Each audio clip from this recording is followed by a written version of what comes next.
Hey everyone, time for the next installment here. Just it's Sunday morning, just thought I'd show you what I've been up to here lately.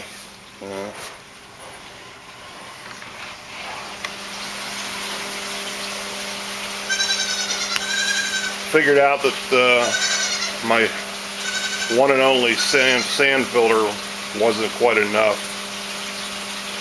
to filter the water for 1,000 fish. The fish are, I don't know, probably 5 to 6 inches long already. So I had to add some more filtration. So I ordered 2 more matching filters to the one I had off of eBay, and I moved them into this little closet outside of the fish room, just on the other side of the wall. Moved them in here.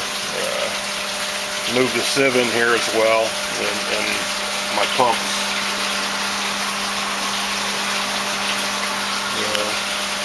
The way this all works is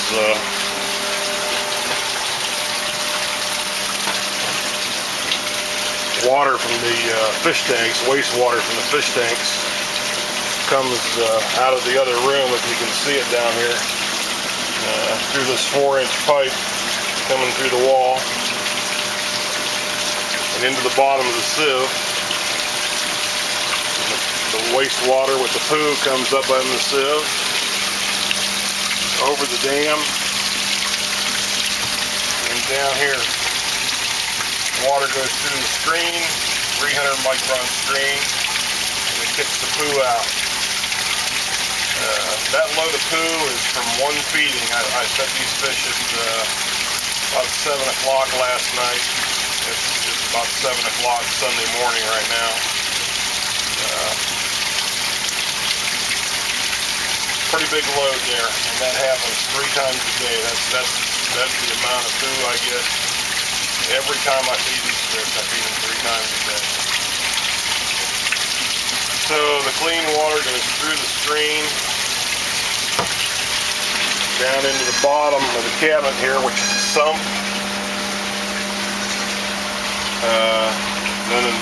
Then it comes out of the sump directly to the pump.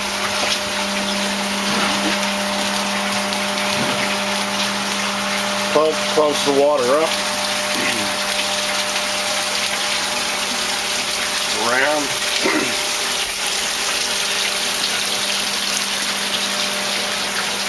then I have the water. Sorry about that, I got kind of a cold here this weekend. The water then from the pump is split into 3 lines going to the 3 filters. Supply line goes through the 6-way valve, through the filter, back up to the return line, and back over to the tank. Same way. Down through the filter,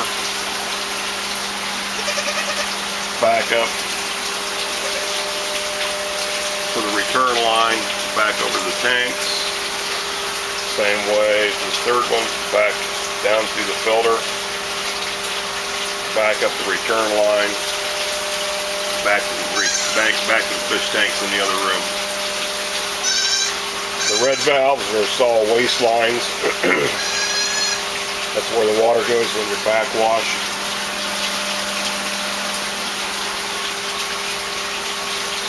That's pretty much for it in here. It was kind of a plumbing nightmare, but I think it turned out pretty well, actually. Probably one of the nicer plumbing jobs that I've been able to do. So we'll just go over to the next room and see how that turned out. If you think you hear goats, you do. My daughter-in-law raises Nubian goats. She's had quite a few this spring.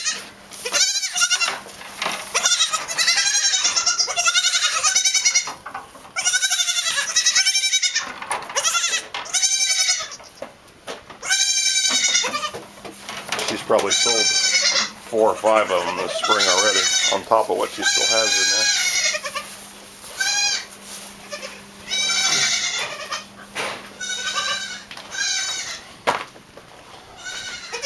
This is some of my PVC stash. This is after I cleaned the barn out yesterday and eliminated a lot of the scrap, just miscellaneous parts and pieces that you got to keep around when you do this kind of stuff.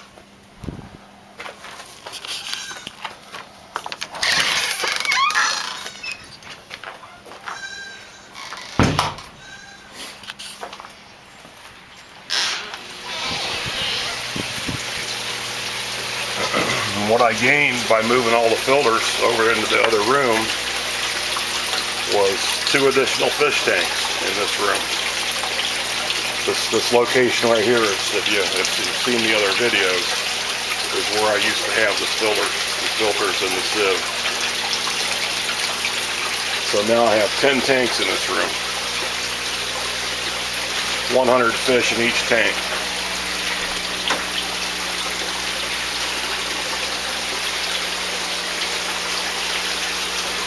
Don't have any fish in the glass tanks right now. Actually, what I'm using them for, I'm growing duckweed in there. I'm experimenting, trying to make the glass tanks with the duckweed a part of the filler system to absorb the nitrates out of the water. Not sure whether it's all worthwhile, whether it's cheaper to run the lights to grow the duckweed, or whether it's cheaper just to change water. That'll take some time to figure that out. But anyway, for now, that's what I'm doing there. I changed all the drain lines. Found out that that big 4-inch line that I had connecting all the tanks together was just a big settling tank for a lot of the waste that were coming out of the tank.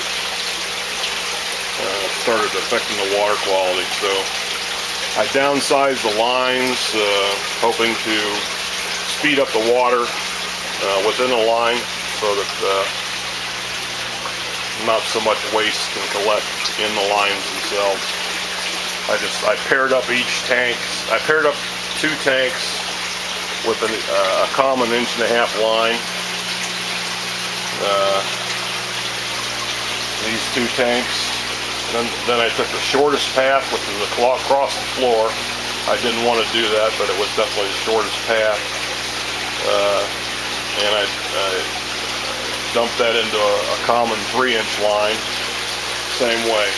Just a pair on the right, coming up here and into that 3-inch line, and then the last pair down there on the left coming up here into the 3-inch line. And then around the corner, I upsized the line to the 4-inch, and that's where I dumped in the 2 new tanks here on the door. And then the 4-inch goes through the wall that you saw coming into the bottom of the sieve on the other side.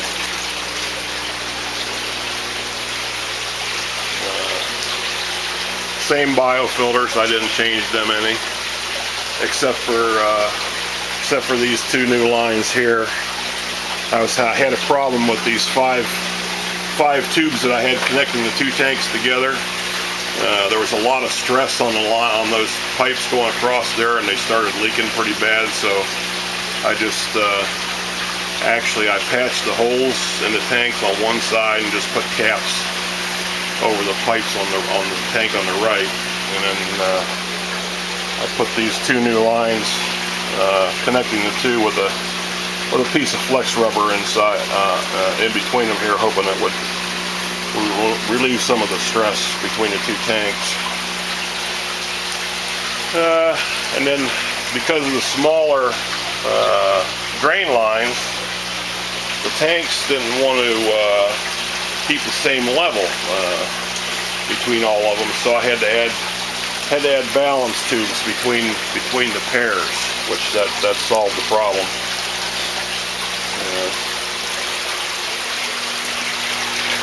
And this tank here on the right, I eliminated that center wall in there and took the twine out of it and just converted the whole tank to a K1 tank. So now it's just, I've got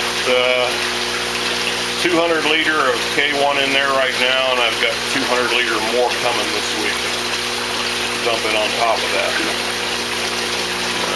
We are starting to feed quite a bit of feed here. Had to put screen over top of all the, that's actually poultry netting. We're losing 2 or 3 fish out on the floor every week. And these guys are pretty aggressive feeders.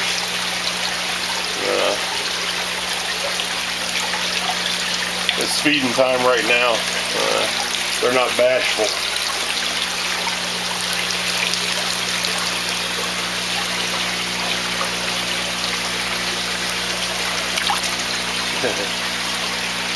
You almost need to wear a raincoat in here when you feed them. I'll show you what I mean.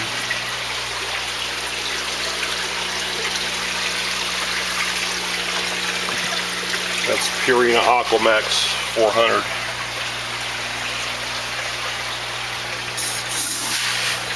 I'm just feeding them a half a cup of feed in each tank right now. You hold the cup over the tank and they know what's coming.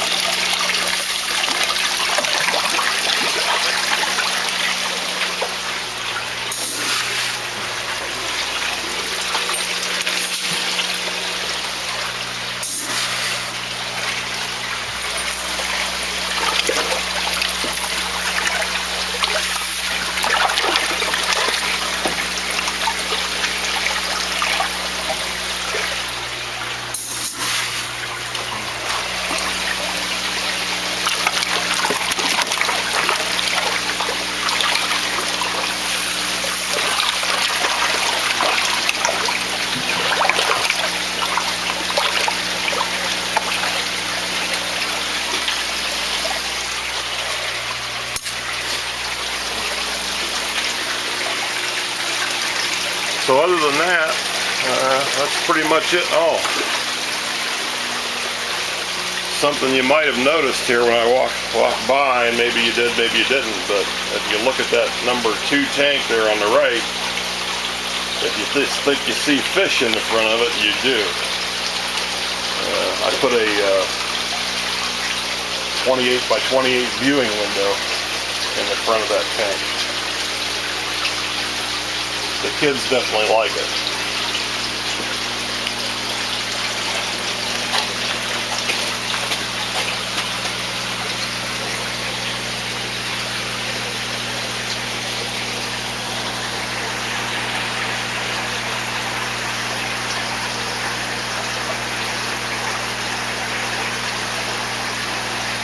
That's what 100 fish look like in a 250-gallon tank.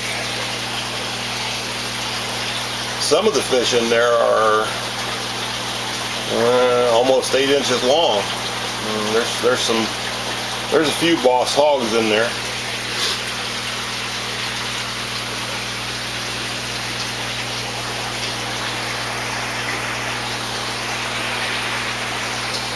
I'll get us a cup of feed and throw in there and see what they look like.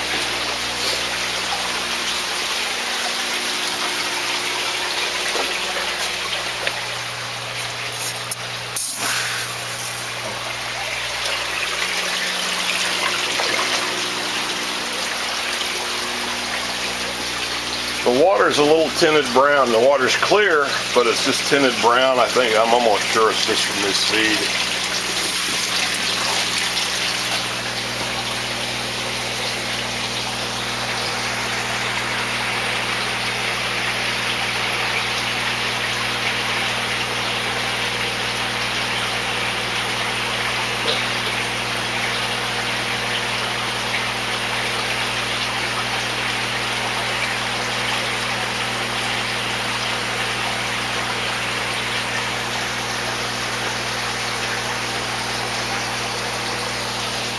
I think that's just going to be about it for the fish room. I think I've got it just about maxed out here.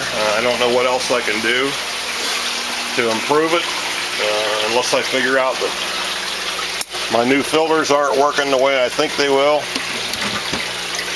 I may have to make some modifications there. I hope not. But otherwise, I'm considering this room done. But I will show you what our next project that we're working on is. Meow meow there.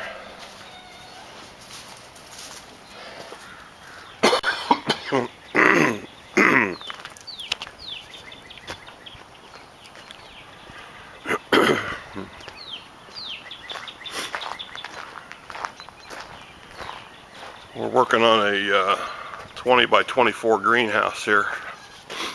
This is as far as we got with it last fall. We had a 24 by 24 hoop house, which we had up a couple years ago, and it was always pretty warm to work in there, pretty hot actually, because the hoop was so low to the ground. So we put it up on 8-foot posts just to get the ceiling height up and maybe help some of the heat problem in there. But what we're planning on doing is taking some of the fish waste out the back of the building and making a we're going to use three of those IBCs and make a processing plant for the fish poo that we're flushing down the drain right now. And then from there, we're going to build right here at this front corner. We have an old used 500-gallon water tank that we're going to put up at least to the 8-foot mark to get some height out of it. And then we're going to pump from those IBCs, that's the treated fish waste water, up into that 500-gallon water tank, and we're going to use that to water plants with.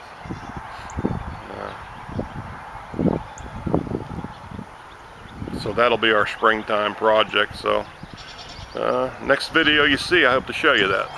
Thanks for watching. Bye.